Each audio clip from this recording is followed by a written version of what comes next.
Hey, what's up? Can you hear me?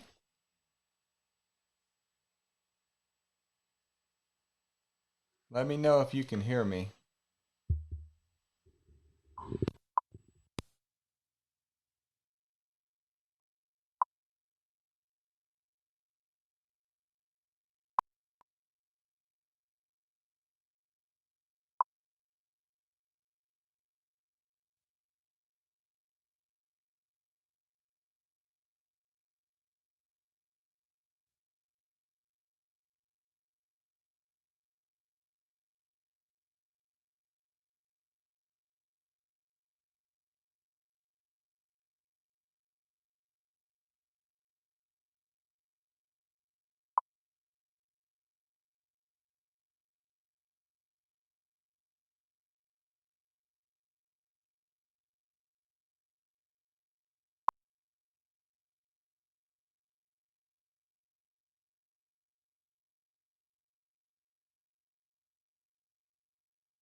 Okay, let's try that. That should be better.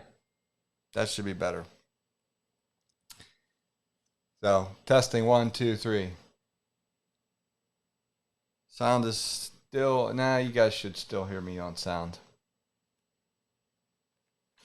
So, all right, let's get started here. Hello, and welcome to another expert real estate coaching show. This is my new YouTube channel. I got all new equipment here, bringing you what I would call the latest, most interesting topics in real estate, so I can kind of see your comments. So if you're going to add comments, I'd love to hear the comments, but please do me a favor. It says unknown. If you can put your name, that would be great, because that way I know who I'm talking to. Now I can go back later and get the comments and respond to you individually, but I kind of like to know who it is here. And unfortunately, I guess under Facebook's privacy, they won't tell you if you're coming from a group. They won't tell you who the name is. So, welcome to another show. This is actually my second show for YouTube. So, if you are new and you've just joined us, if you want to go do me a favor and go to my YouTube channel at youtube.com/Don DeRosa 2, and subscribe, like the page or subscribe, and hit the little notification. I'm going to be going live at least in the short term. I may change the times a little bit. But it's going to be probably around 6:30. I think that's a better time for folks. And we're going to try it right now, Tuesdays and Thursdays. And then after the pandemic comes, we'll probably I'll back that up to maybe once a week, maybe Tuesdays. So that'd be a good comment for people to put. What's the best day for you guys to come on and listen to me live for 30 to 45 minutes each session? So do me a favor, put it in the comments. Let me know. Hey, Kevin, got Doc Palmer on. Jeanette Davis is on. So I can see some of the comments because I'm logged in down here on my phone looking at some of the comments, but until I get this kind of ironed out. But if you're just joining and you're on one of my Facebook pages, I'm trying to get 1,000 subscribers to YouTube so that I can use my phone to go live. And they say I can't go live on my phone until I get 1,000 subscribers. So help a brother out. Go subscribe. Now, Madeline, I don't know how. There is a way to comment on YouTube. I'm not sure exactly how to do that. It says there's no way to comment, but some people last week or on Tuesday were commenting. So, Demetrius, to see you. So let's jump right in. Last week, because I really only want to keep this. I really only want to kind of keep it to 30 minutes. I want to try to do it as often as I can. But please say hi, make comments. I love to see who's on. But last week, unfortunately, I need these. Or not, I keep saying last week, but last Tuesday,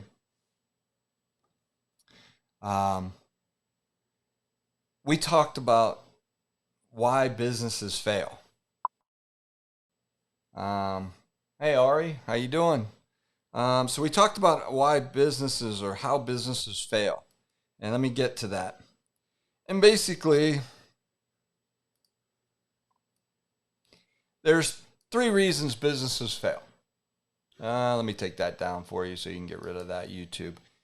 We talked about management, marketing, and money. Those are the 3 main reasons all businesses, I don't care who you are, those are the 3 main reasons businesses fail. Either you have poor management, maybe you aren't using technology the way you should, maybe you're understaffed, maybe you're overstaffed, maybe just work for someone or work for a manager that doesn't know what he's doing. There's all kind of reasons why. Undereducated, overeducated, lots of reasons. Then you go down the scale to marketing. Basically, what I mean by marketing is most companies fail because they don't either market to the right customer or they don't market to enough of them. And we as real estate investors are pretty guilty of that. So we try to, as creative real estate marketers, our goal is to market to motivated sellers. And we're going to talk a little bit about what is a motivated seller tonight and why you should be focusing on those. But we tend to market and we don't understand what a motivated seller is and an unmotivated seller. Even people that have been around this business for a long time tend to focus on people that are unmotivated and not motivated. Okay. And we talked a little bit on Tuesday about the pandemic and how that is going to affect us from a real estate perspective. And I don't want to rehash what I went through on Tuesday. There's a link. You can go watch one of the other videos from Tuesday on my YouTube channel. But we talked about how banks are going to be using techniques like deferment, short sales, and forbearance. And those are going to be common terms that as real estate investors, you need to understand. Thank you, Alan. Alan just subscribed. I appreciate that. But understanding why businesses fail in the first place helps you because management, that means the education. So right now we're in I'm teaching you the management phase. I'm teaching you the education phase. We're going to be talking about education. Okay. Then then you got to market your business. And then once you do that, then you got money. Okay. Then you need money. Now I'll be the first to tell you that you don't need, let me say, you don't need money to do this business, but it helps a lot. Okay. Can you buy houses, no money down? Absolutely. I've done it for years. I do it to this day. But I would venture to say it is much harder to do no money. And if you tend to have no money at all, you tend to do this as a hobby, right? And if you're trying to do this as a business, money is essential. So, in any business for that matter. So those are the three things we talked about on Tuesday, and why businesses fail, right? And you can see along the side there, off no direction or focus, um, marketing to the wrong people, or not having enough to get started. Those are all the categories. So tonight I want to talk about specific techniques. I'm going to skip down here. We also talked about on Tuesday, so I'm recapping Tuesday a little bit because it plays into what I'm going to be talking about tonight. In the economy that we're about to go into. Now, right now, people, literally field calls all day long with the same basic question. Where's the economy going? What do you think it's going to be? Is this a good time to invest in real estate? Should we be worried? And the answer to that question is, well, from an economy, yes, we should be worried. I think that we will. Obviously, I haven't seen the numbers. If somebody can post the unemployment numbers, um, I would love to hear what they are. I know they come out on Thursday, somebody said. Last week, we were at 22 million unemployed. The numbers were up total of 22 million or 23 million. And my suspicion is this week we will probably be over 30 million people unemployed. So what does that mean? That means that, people are going to be losing their houses. People are going to be struggling for just about everything. So I mentioned Tuesday is your job as a real estate investor to look at this and go, oh my God, this is going to be, it's over 30 million. Okay. I assumed that. But your job isn't to look at this and go, this is going to be a slaughter. This is going to be great for us, because it's not going to be great for us. It is going to be terrible for our economy. Now, we'll get through it like we do everything else, but we are going to literally struggle. And banks, back in 2008, I mentioned this Tuesday, back in 2008, it was a self-imposed issue. The banks did it to themselves, right? They had crappy loans, all this stuff. Well, unfortunately, we didn't do this to ourselves, right? Okay, so Alan told me 26 million, so I stand corrected. Today's report is 3.8 million more. So we are right at 30 million unemployment for a total, which is just unimaginable. But your job as a creative real estate investor is to help the people as much as possible. There's going to be lots of opportunities for people. And people ask me, is this a bad time to get involved? No.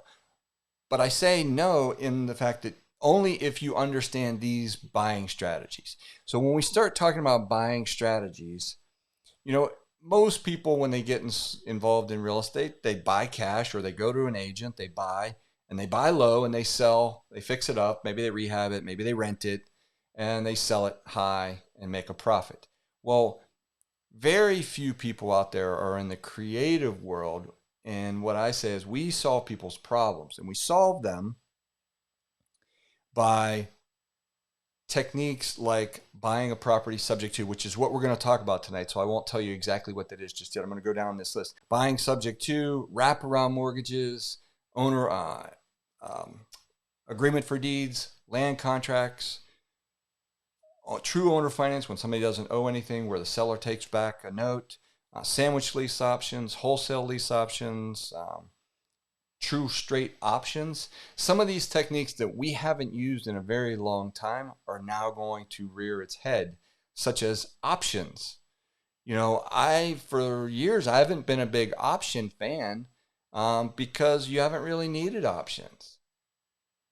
But if those of you are out there and you don't know what an option is, it's where it's a single piece of paper. Well, it can be a single piece of paper, but it's a piece of paper that basically says, I would like to take an option to buy your property for a certain price and a certain set of terms. Now, it can be an exclusive option or it can be a non-exclusive option. But if you find yourself in a situation where this deal is ugly and you don't really want to put your money into it, you can get an option and then market that property to find a buyer. And if that buyer comes along, then you can exercise your option. So you're going to see things like options being more useful now than they probably ever have. Creative techniques like subject to, wraparound mortgages, those are all going to be a little more prevalent on the buy side, right? I mean, we've been using them for years, for decades, but it hasn't been as mainstream. And I think now they're going to be becoming owner finance is going to be becoming a little more mainstream, because it's when you go to sell a property.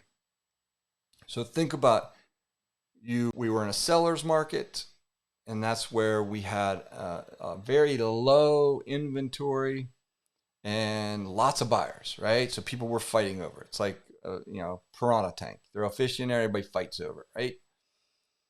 Well, we're now rapidly being propelled into a buyer's market. So a buyer's market means there's lots of properties for sale and very few buyers. So buyers can now pick and choose. Well, if you're a seller and you don't have the greatest house, meaning it's not in the greatest shape, or your finances aren't in the greatest shape, your house may sit and your options that you had before are no longer there. So you're going to have to think of creative ways to get rid of that. So things like lease optioning your home, or lease purchasing your home out if you're the owner selling it, right? Or doing owner financing of some sort, whether it be a subject to or a wraparound mortgage or a land contract or agreement for deed, wherever you are and you use those. Those are the types of techniques that are going to be happening. So then once you compare all those, what I like to train people on is you've got to pick your buying strategy right there, right? So if I guess I'm going to look on this side. You got your buying strategies right there, subject to the first. Those are all different methods, techniques on how to buy properties. And then once you understand how to buy that, then you can figure out how to sell it. Can I retail it? Can I owner finance it? Can I do a wraparound mortgage on it? Okay, so however you buy, you got to turn around and figure out how I can creatively sell that. Okay, that's what we teach you. That's what I'm going to train you on and show you. But homeowners don't necessarily know that. So your job is going to be to first get educated on these techniques right here that I show you, all these right here.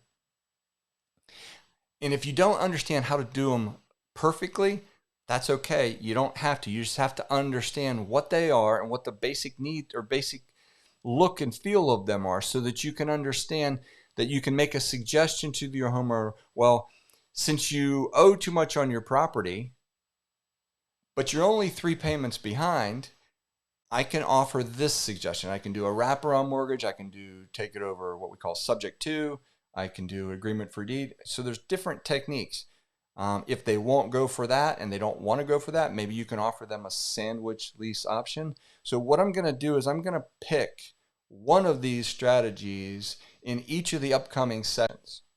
I'm going to talk about those, and I'm going to give you some bigger bang for your dollars talking points, so that you can get a little bit more educated on each topic. And then if you want more, you can come, I have information that's available for you if you're interested. So if you'd like to expand a little bit, you can come check it out.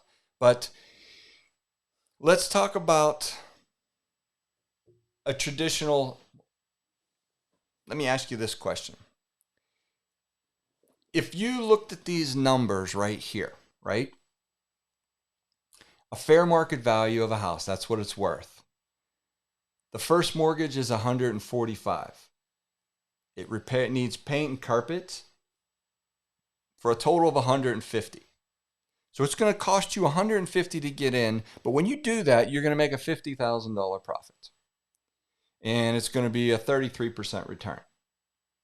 Well, how many people, I wish I could have you raise your hands, but how many people here would think that they could do that deal? Now, the problem with that I see that in most of my seminars that I do when I'm live and I can actually see you raise your hand, most people say, yeah, I agree with you. It's a good deal, but I don't have $150,000 to make this deal possible. Now, again, don't read too much. This is a very basic example, so don't read too much. Don't get too deep in the weeds with this.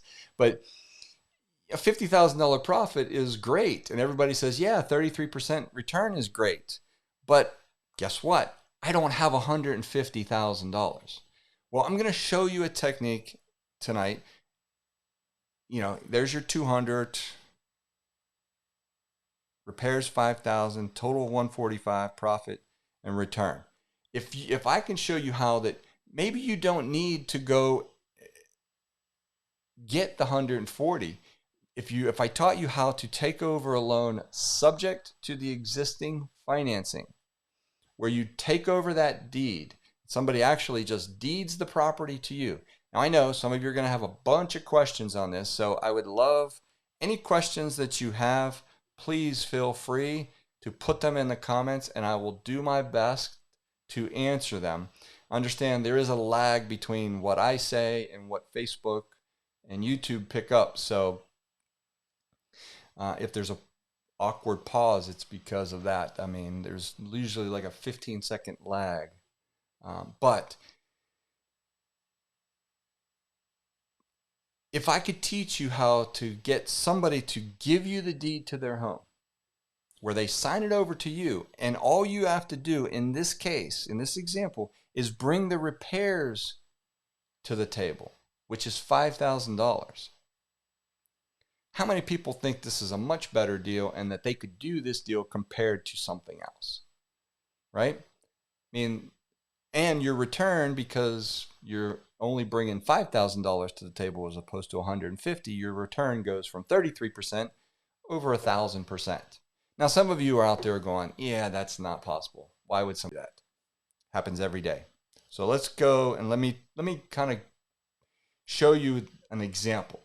Typical ownership. So let's say I want to buy this house on the screen, and it's a nice neighborhood. If I reach into my pocket and I pull out $200,000 in cash,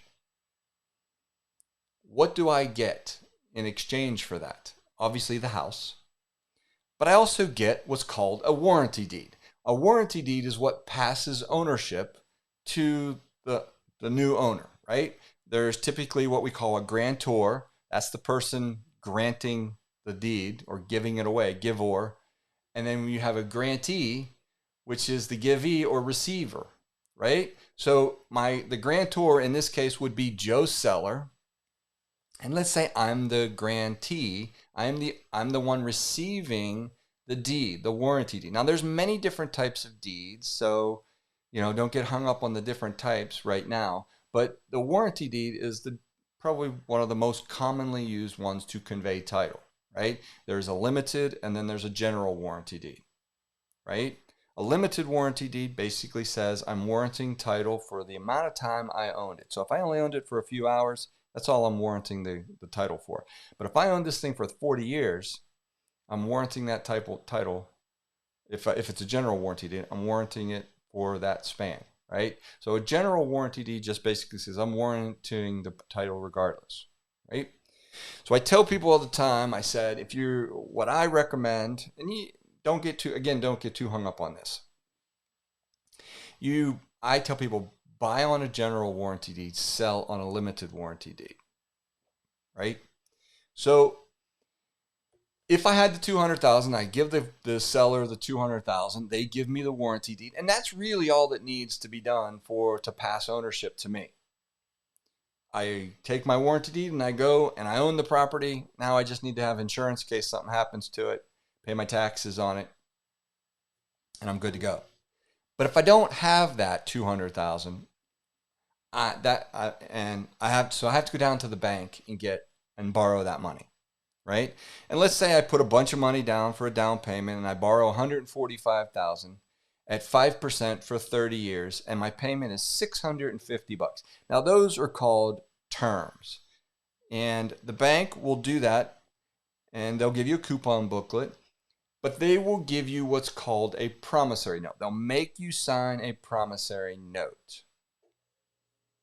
That promissory note promises to pay back those terms that I just identified. So that's where all those terms are spelled in there. Now, you hear my dogs. Now, that's the problem doing a live show at home with dogs. If the bank just makes you sign that and doesn't make you sign anything else, all that document is a promise to pay. It's a promise to pay. It doesn't put a lien on the property. It doesn't mean that the bank can foreclose. All the bank can do, if that's all they got, all they could do is sue you. So a bank will also they'll also put in place what's called a security instrument.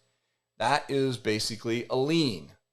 All right. That security instrument comes in the form of a deed of trust, a mortgage, or in the case of Georgia, a security deed. Now, there's lots that goes into these different documents and how to treat foreclosures, et cetera, et cetera. And I already covered some of that on Tuesday, so I'm not going to reiterate that again today. But I want to get into the basics of a subject to transaction. But before I do that, I have to tell you what a normal transaction looks like. So another document that you may or may not sign is a waiver of borrower's rights if you live in a non-judicial state. If you don't, you won't sign that, and that's okay. But these three documents right here are the critical documents in every closing, no matter where you are. You have transfer of ownership, and then you have a promissory note and some form of security deed or security instrument that puts a lien on the property. If you don't have the note, obviously you don't own the money. If you don't have a security instrument, there's no lien on the property, so they can't take your property. They just have to sue you for the money. So that's why those two kind of go hand in hand. Now, what happens if the seller can't make the payments? Well, they get behind 3-4 months behind, whatever. And typically what happens is they drive around and they see one of my bandit signs that says, "We buy houses," right? And they call. So I go in and I sit down with them and I do the numbers, and the numbers they're not real strong. They owe more than 70%. So for me to buy it for cash, it's not really a great deal, but they owe a little bit. Let's say they are behind by 3 payments, and their payment's $800. Well, in this case, $650 plus taxes and insurance, right? That's just principal and interest. So let's just call it $800. So their payment's $800, and they are behind by 3 months. Okay, 3 times 8, 24. So they're $2,400 behind. Right? Now this house is worth $200,000. They owe $145,000. So there's $55,000 worth of equity in that property. This property is now going into foreclosure or getting pretty close. So one of my strategies for them would be, I'm sorry, one of the only ways that I can buy this is if you would convey the title to me, and we're going to utilize the existing financing temporarily until we can either get somebody in there and get it sold, or you may tell them, that's the only way I'll buy it, and I'm going to keep it forever. You have to tell them that this loan's going to stay in their name forever, or whenever you think it's going to get out. You make the offer to them, and then they say yes. So how the difference in that is when they say yes and say, okay, fine, I'll do it. The only thing that changes is obviously you have to make the back payments to the bank, right? You have to make the back payments up to the bank.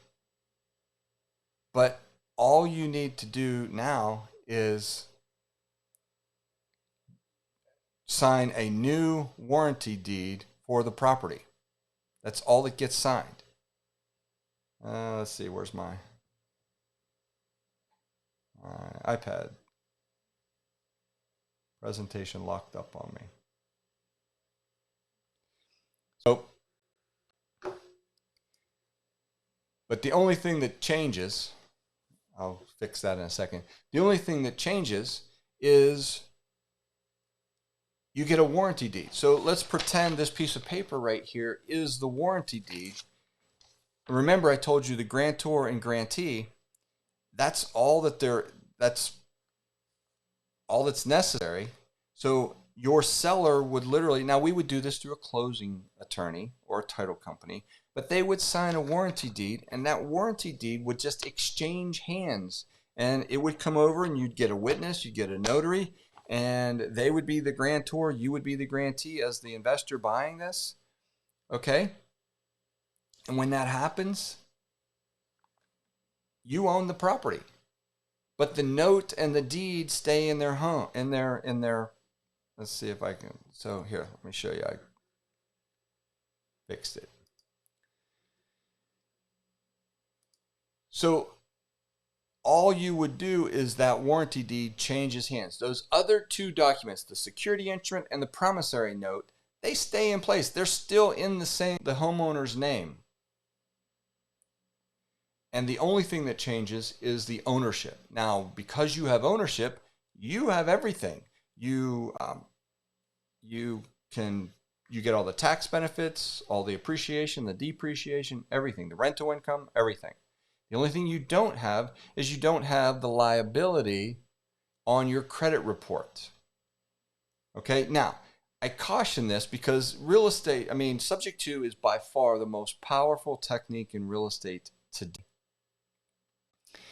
And it's because you can control an enormous amount of real estate with very little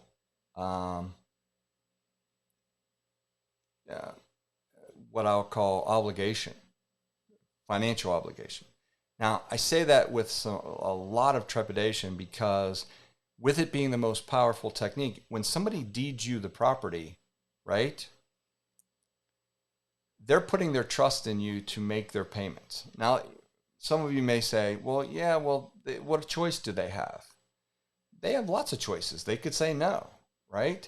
But if they choose to do that, you have to treat this as if it's your loan.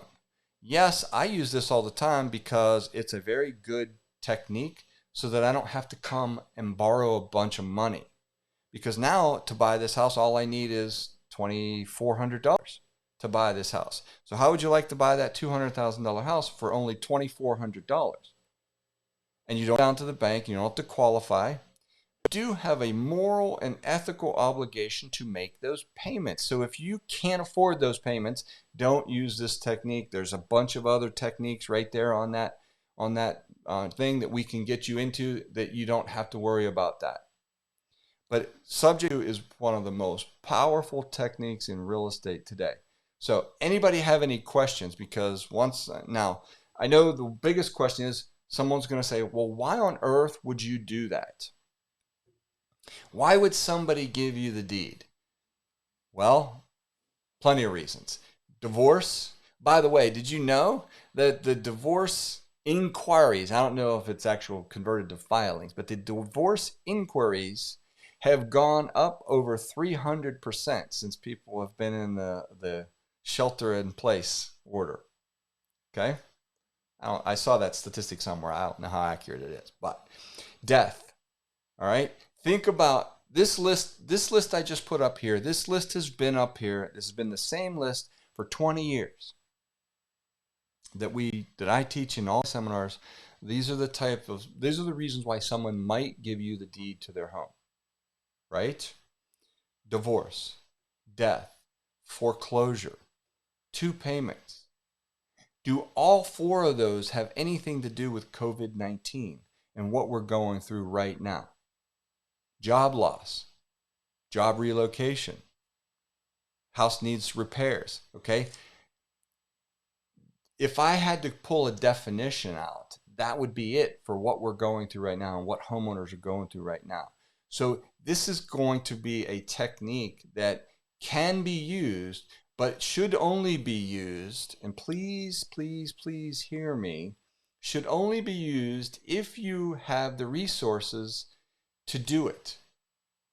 It is by far the most powerful technique in real estate, and everybody should learn this because there are plenty of deals out there that you could buy, dozens of homes without having perfect credit or lots of money, right? if the deal fits. So one of the things that I'm going to be doing is we're going to be going through examples. So we're right at 32 minutes right now. So I'm going to see if there's any more questions. Don't see any questions up here at the moment. But if you have any, you can put them in the comments below, and I'll be sure to go and answer them after, if you're watching this afterwards. If you decide that, hey, I've got a question I didn't think about at the time, put it in the comments and let me know. If you like what I'm sharing with you, let me know that as well. Because what I'm going to do going forward is I'm going to show you how to use, I call this my easy offer maker, but I'm just going to break this down briefly. And I don't want you to get too wigged out over all of the numbers on the page, because we're going to break this all down for you. But I want to show you real briefly, just in a couple minutes, if this seller, for example, owed $80,000 on their property and it's worth $150,000, how much equity do they have? Or do they think they have? They think they have $70,000 worth of equity. Now, most people were saying, well, nobody's going to give you the deed to their home if they think they have $70,000 worth of equity. That is, on the surface, that's a true statement. At least you would think that was true. But behind the scenes, there's a lot more to it than that. All right. So when you buy a piece of real estate, and again, I'm not getting into how to fill all this out and what all these numbers mean. I'm just telling you, basic real estate is you buy it for, you have a value for it, and then you subtract out your expenses. So what you sell it for minus all of your expenses and then your profit, right? Well, that's what this will show you. So for example, what I think I'm going to sell it for, my projected sales price is $150,000. The seller owes $80,000. Now, when I go to buy this, and again, I'm not going to get into all these numbers, but I've got to purchase it. I've got to give the seller, maybe I give the seller something, maybe I give them nothing. Depends on the numbers, depends on the deal. But I am going to pay closing costs. And in this case, if I'm taking it over subject to, where they're going to deed the property to me and I'm just going to make up the back payments, I've got to make up those back payments. Then let's say I go and I want to put paint and carpet into the house, and let's just say that's $12,000. Okay. And it's going to take me anywhere from 3 to 6 months to kind of make this thing go. And during that 6 months, I got to make those $800 payments before I can fix it up and get rid of it, or fix it up and put a tenant in, or put an owner finance person in there, right? So you'll notice in these blue squares, those are the totals for each of these areas. And if I want to sell it outright and I'm going to use an agent, then I have some sales costs in there. So these are all my costs associated with that. So once you put all your costs in there, then you come down and you say, okay, this $21,000 is what I have to reach in my pocket for. If I'm going to take this over subject to, I got to come out of pocket for $21,000. Even though the person is deeding me the property, I still got $21,000 that I got to pay. I got to pay $12,000 in repairs. I got to pay almost $4,000 in closing costs. Plus I have my holding cost here that I've got to pay almost $6,000. So if you add those three items up, that's $21,000. So that's what's got to come out of my pocket. Well, if I borrow that money, and let's say I borrow that from someone at 10%, I got to pay them back. Well, my profit at the end of the day is $37,000. That's how much I'll make. If this person said, Don, take it. I don't want it. Don't give me a dime. Take it. It's yours. I would make $37,000 on this deal, and my return would be 172%, and my loan to value ratio would be just under 70%. So people were asking me, well, can't you give the seller something? Yes. So if I went and said, okay, I'll give the seller $9,000, that still takes me to a 75% loan to value ratio. I make $28,000. They get the foreclosure, keep the foreclosure from going on their record. They make $9,000. They move, and I'm in and out. I just now bought a $150,000-$200,000 house for 30 grand. Okay, about the same amount as somebody would put down on a down payment to go get a loan, and I didn't even have to qualify for this. So this is how we look at these things from a creative standpoint. There's many different ways, there's many different variations, so I don't want to confuse everybody with this. I just want to say it's a very easy, very basic way to buy if you understand the intricacies of how to do it, the paperwork flow, and how to put everything together. So here's my advice. Learn everything you can on a subject to transaction, because they will be a very prominent way to buy going forward. But it does require, it is a very big responsibility on your part, because when this person puts their trust in you, they're putting trust in you. They're putting their trust in you to make their payments. And obviously you need to do that. And if you can't, then you got to go back to them and say, I had problems of my own. Here, let me help you. I'll give the property back, whatever they want. Make sure you stay in touch with them. Okay. I don't see very many questions. I will assume questions will come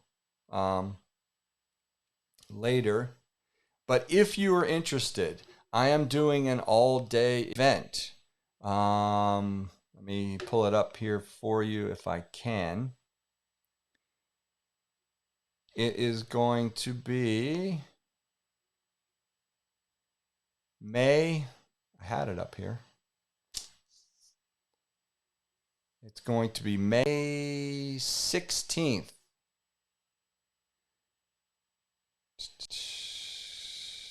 Well, I thought I had it up here. May 16th. Here, it's going to be online.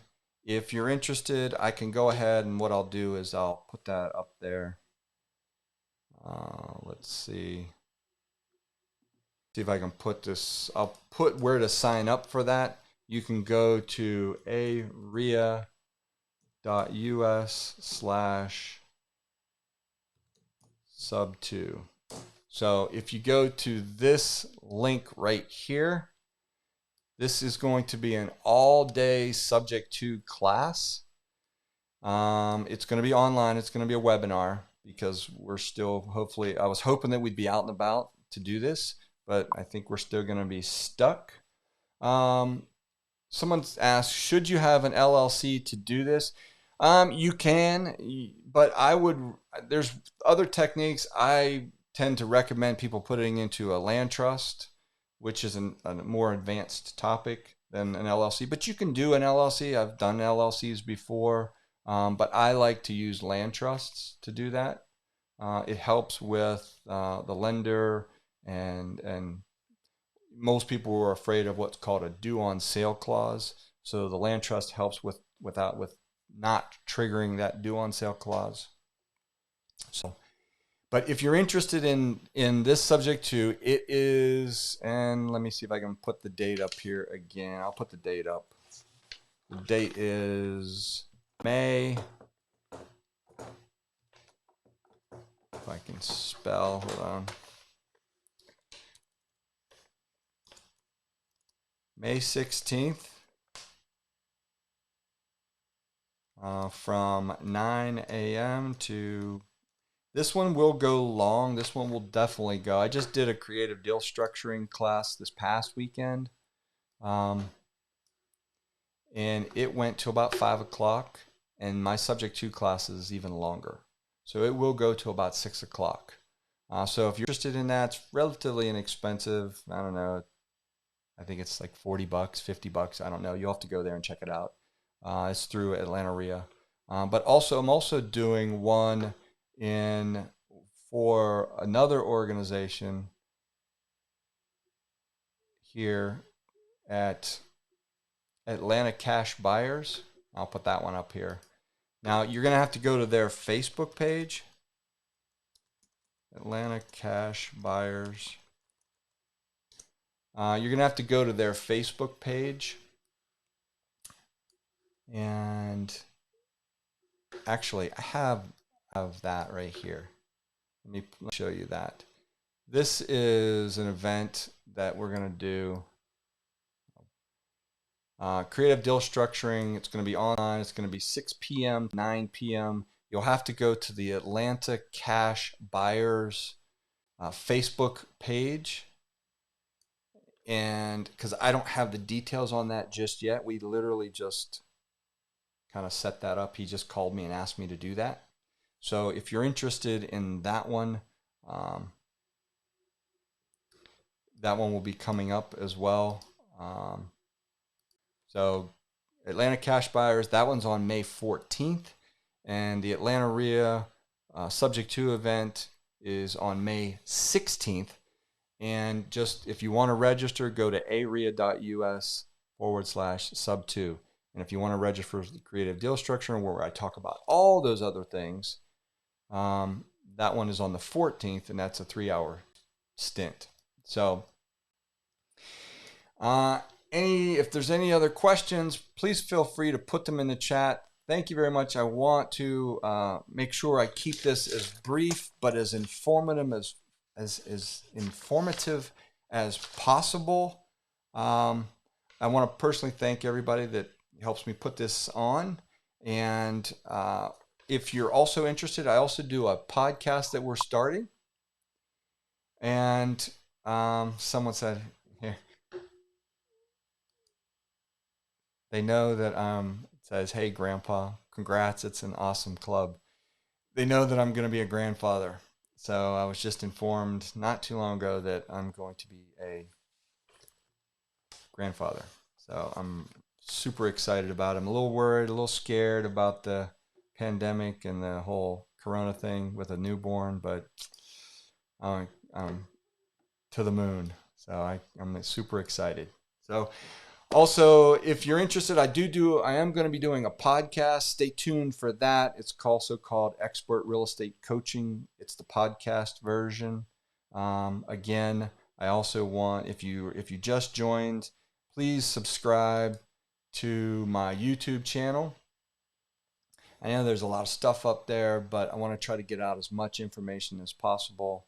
And we'll get to, hey, have you heard of subject to insurance?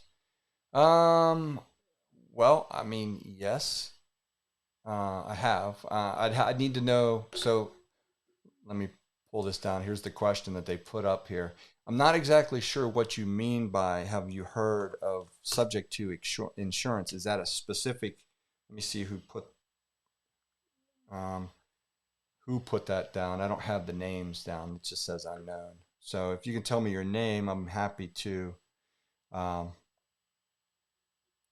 see what I can find out. But I mean, we put insurance on subject to properties all the time.